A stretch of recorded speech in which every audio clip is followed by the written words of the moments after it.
जय जय रघुवीर समर्थ. जय जय रघुवीर समर्थ. जय जय रघुवीर समर्थ. उपस्थित सर्व श्रोतेजनांचे चैतन्य आत्मा सहर्ष स्वागत करीत आहे. आजचा ग्रंथ वाचनाचा आपला 32वा दिवस. आजपासून फेब्रुवारी 2026 सुरू होत आहे. तर फेब्रुवारी महिन्यातल्या पहिल्या दिवसातल्या ग्रंथ वाचनास आपण संत श्री रामदास स्वामी यांना गुरुवंदना करून सुरुवात करू. गुरुर ब्रह्मा गुरुर विष्णू गुरुर्देवो महेश्वरः गुरुर साक्षात परब्रह्म तस्मै श्री गुरवे नमः. तस्मै श्री गुरवे नमः. तस्मै श्री गुरवे नमः. जय जय रघुवीर समर्थ. पुढील ग्रंथ वाचन सुरू करण्यापूर्वी आपण समर्थ श्री रामदास स्वामी यांनी वर्णन केलेली सार्थ श्री दासबोध या ग्रंथाच्या श्रवणाची फलश्रुतीचे वाचन करूया. सर्व संशय एकदम नाहीसे होऊन क्रियेमध्ये म्हणजेच हा ग्रंथ नियमित जो श्रवण करतो त्याच्या आचरणामध्ये ताबडतोब फरक पडतो. सायुज्य मुक्तीचे रहस्य कळून येऊन तिच्या प्राप्तीचा सुलभ मार्ग सापडतो. दुसऱ्या बिकट साधनांचे कारण पडत नाही. अज्ञान, दुःख व भ्रांती यांचा नाश होऊन तत्काळ ज्ञानाचा लाभ होतो, अशी या ग्रंथाची फलश्रुती आहे. योग्यांचे परमभाग्य असे वैराग्य अंगामध्ये बांधते. विवेक व चातुर्य यथा योग्य प्राप्त होते. जे कोणी संशयग्रस्त, अवगुणी व अवलक्षणी असतील ते सुलक्षणी, धूर्त, तत्ववेत्ते, चतुर व समयज्ञ असे होतील. आळशी असतील ते उद्योगी होतील. पाप्यांना पश्चाताप होऊन ते शुद्ध होतील. आणि भक्ती मार्गाचे निंदक असतील तेही भक्ती मार्गाला वंदन करू लागतील. बद्धांचेच मुमुक्षु होतील व मूर्ख अति दक्ष होतील. अभक्तांना भक्ती मार्गाच्या योगाने मोक्ष मिळेल. अनेक दोषांचा नाश होऊन पतित असतील तेच पावन होतील. तात्पर्य, हा ग्रंथ नुसता ऐकल्याने प्राण्याला उत्तम गती मिळेल. देहबुद्धीमुळे येणारे अनेक प्रकारचे धोके, संशयाचे अनेक धागे दोरे, संसारातील अनेक उद्वेग हा ग्रंथ ऐकल्याने नाश पावतील. हा ग्रंथ ऐकल्याने अधोगती चुकून मनास विश्रांती व समाधान मिळेल, अशी या ग्रंथाची फलश्रुती आहे. ज्याचा भावार्थ जसा असेल तसे त्याला फळ मिळेल. जय जय रघुवीर समर्थ. आता आपण पुढील ग्रंथ वाचनास सुरुवात करीत आहोत. सध्या आपण दशक दुसराचे वाचन करीत आहोत. दुसऱ्या दशकाचे वाचन करीत आहोत आणि आजपासून आपण या दुसऱ्या दशकातील 7व्या समासास, ज्याचे नाव आहे सत्व गुण लक्षण, या 7व्या समासाचे वाचन करण्यास सुरुवात करीत आहोत. आपल्या समोर जे पृष्ठ दिसत आहे त्या पृष्ठातील शेवटून दुसऱ्या ओळीपासून 7व्या समासास सुरुवात होत आहे. तर तेथूनच आपण पुढील वाचनास सुरुवात करूया. श्रीराम.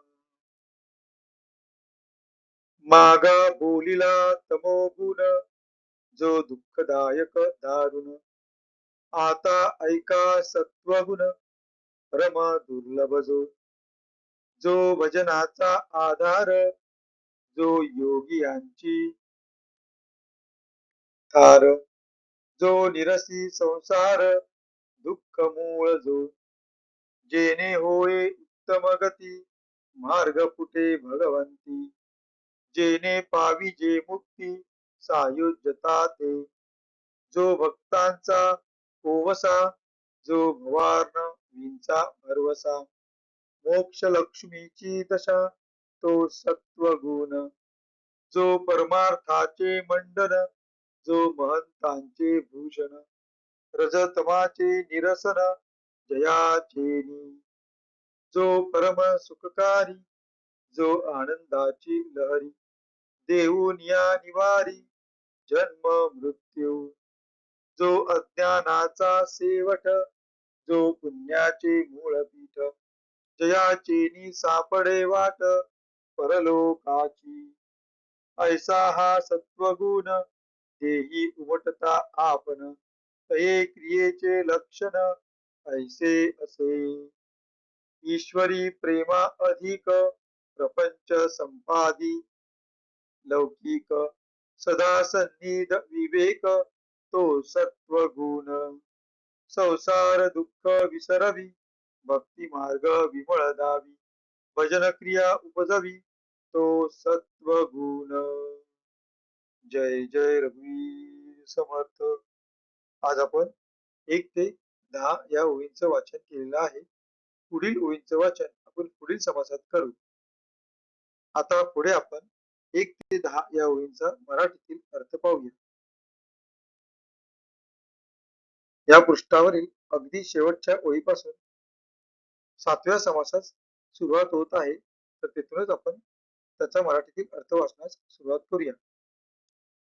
मागील समासात दुःखदायक व भयंकर असा तमोगुण सांगितला. आता अत्यंत दुर्लभ असा सत्वगुण ऐका. भजनाला व योगी जनांना आधार म्हणजे थारा आणि दुःखास कारणीभूत अशा संसाराचा नाश करणारा सत्वगुण आहे.